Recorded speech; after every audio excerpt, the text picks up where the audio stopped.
RTI Live News. Ask for right. 15 ఏళ్ల తర్వాత అత్యంత ప్రతిష్టాత్మకంగా జరుగుతున్న శ్రీ శ్యామలాంబ ఉత్సవం సందర్భంగా ఏర్పాట్లు ఘనంగా జరుగుతున్నాయి. ఈ మే 18న ఉయ్యాల కంబాల, 19న తోలెల్లు, 20న సిరిమోత్సవం జరుగుతోంది.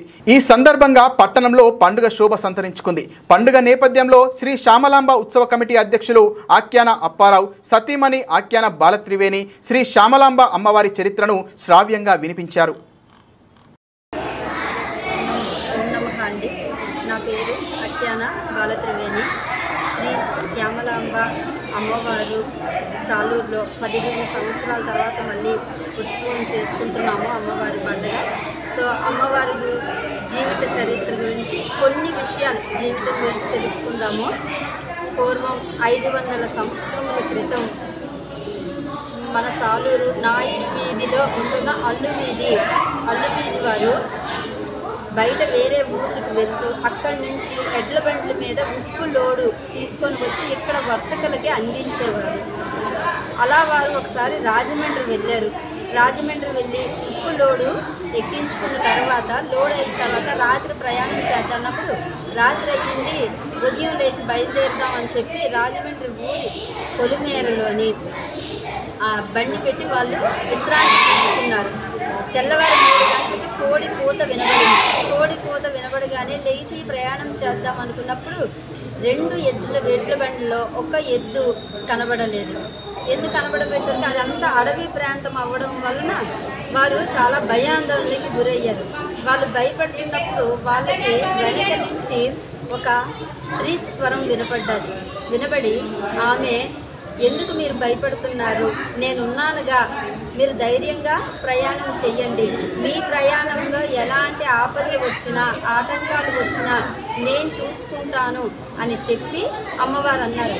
వెంటనే వారు, ఎవరమ్మా నీవు కనబడకుండా మాట్లాడుతున్నావు అని అంటే, నేనెవరైతే మీకెందుకు, మీరు ప్రయాణం మొదలు పెట్టండి, నా గురించి తర్వాత చెప్తాను, మీరు ఇక్కడి నుంచి వెంటనే బయలుదేరండి అన్నారు. వెంటనే వారు అక్కడి నుంచి తమ ప్రయాణం బయలుదేరారు. ఒక్క ఎద్దుతోనే రాజమండ్రి నుంచి సాలూరు వరకు ప్రయాణం చేసి వచ్చారు అమ్మ దయ వలన.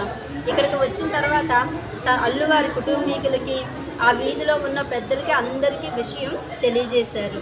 విషయం తెలియజేసిన తర్వాత కొన్ని రోజులు వాళ్ళ కార్యకలాపాల్లో మునిగిపోయి ఈ విషయాన్ని అందరూ మరిచిపోయిన కొన్ని రోజులకి షికారుగంజ్ గ్రామం నుంచి, ఆ గ్రామంలో ఉన్నవారు గాజుల వ్యాపారం చేస్తూ ఉండేవారు.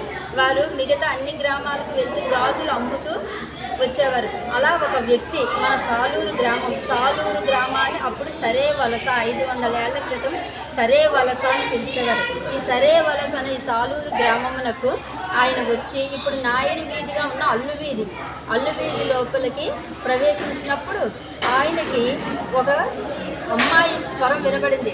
ఏ గాజుల అబ్బాయి ఇలా రా అని పిలుపు వినబడింది. వెంటనే ఆయన చూస్తే ఎవరూ లేరు. ఆ ఇంటికి తాళం వేసింది.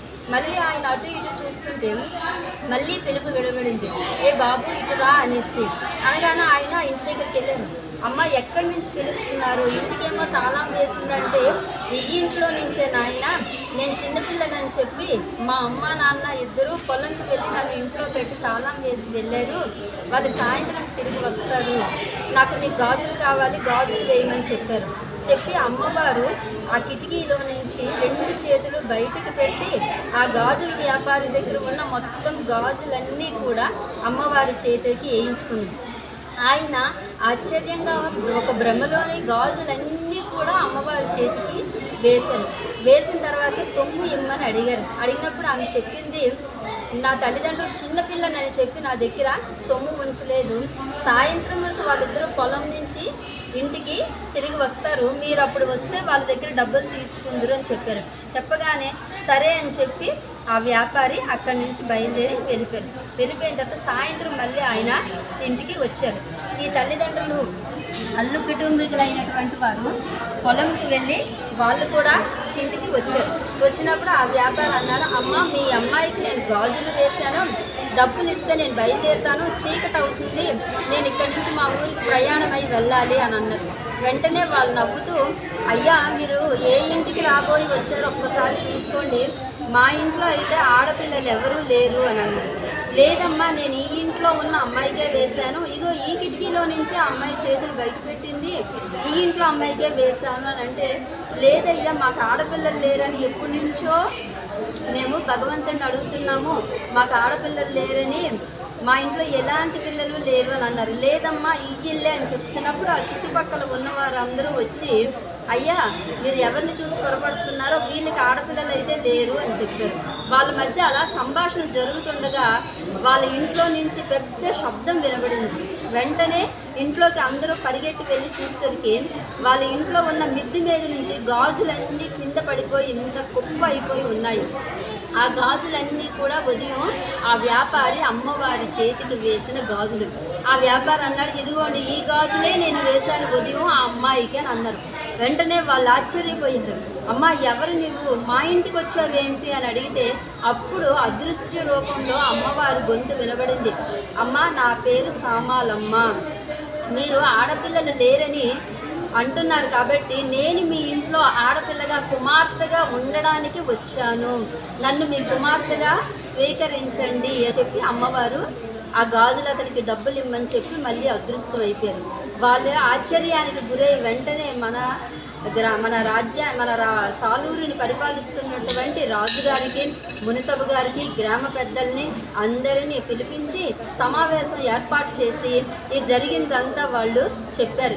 చెప్పినప్పుడు మళ్ళీ అమ్మవారు అదృశ్య రూపంలో తన స్వరం వినిపిస్తూ అమ్మవారు చెప్పారు, నేను అల్లువారింటికి ఆడపిల్లగా ఉంటాను, నేను ఉండి నాకు పడమర దిక్కున ఒక ఆలయం కట్టించండి, నా అక్క చెల్లెళ్ళందరూ ఈ గ్రామం చుట్టుపక్కల ఉండి ఈ గ్రామంలోకి ఎలాంటి దుష్టశక్తులు ప్రవేశించకుండా, ఈతిబాతలు లేకుండా గ్రామాన్ని మేము చక్కగా చూసుకుంటా, నేను గ్రామ మధ్యంలో ఉండి గ్రామాన్ని కాపాడుతాననేసి అమ్మవారు చెప్పారు.